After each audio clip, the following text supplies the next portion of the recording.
जब दुनिया की नज़र अमेरिका और इसराइल पर है, क्या असली गेम कहीं और से कंट्रोल हो रही है? क्या चाइना सिर्फ दूर से देख रहा है या फिर खामोशी से ईरान को सपोर्ट कर रहा है? Oil deals, missile technology, strategic partnerships, क्या बीजिंग बिहाइंड द सीन्स एक साइलेंट प्लेयर है?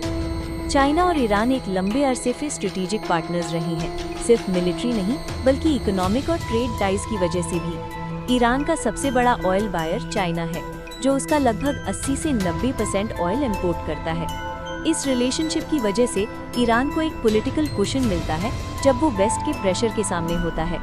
ये रिलेशनशिप चाइना को ईरान की डिफेंसिव और ऑफेंसिव कैपेबिलिटीज को मेंटेन और अपडेट करने में हेल्प करता रहा है।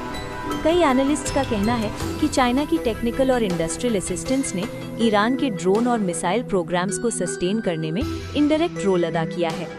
ये मेहनत डायरेक्ट बैटलफील्ड शिपमेंट्स के तौर पर कंफर्म नहीं हुई है, लेकिन चाइना ने dual use components, rocket propellant और ट्रेनिंग सपोर्ट की सप्लाई का लॉन्ग हिस्ट्री रिकॉर्ड रखा है, जिससे ईरान के इंडिजिनस सिस्टम्स जैसे बैलिस्टिक मिसाइल्स और ड्रोन्स की डेवलपमेंट में मदद मिली है।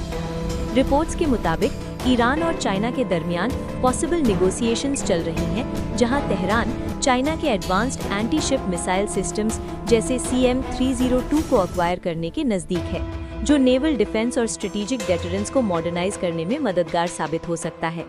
इसका मतलब ये नहीं कि चाइना ओपनली बैटलफील्ड पर डायरेक्ट इन्वॉल्वमेंट दिखाता है, बल्कि बीजिंग ने ज्यादातर technology sharing, components, infrastructure cooperation और नेगोशिएशंस पर फोकस किया है, जिससे long term geopolitical ties strengthen होती है और ईरान को ग्लोबल प्रेशर के दौर के बावजूद अपनी पोजीशंस को सस्टेन करने में हेल्प मिलती है। आज China openly military support offer नहीं कर रहा, बल्कि डिप्लोमेटिक रिस्पॉन्स देता है। पीकिंग ने यूएस और इसराइल के अटैक्स की निंदा की है और सीज फायर का कॉल दिया है, लेकिन डायरेक्ट वेपन सप्लाई नहीं कंफर्म हुई।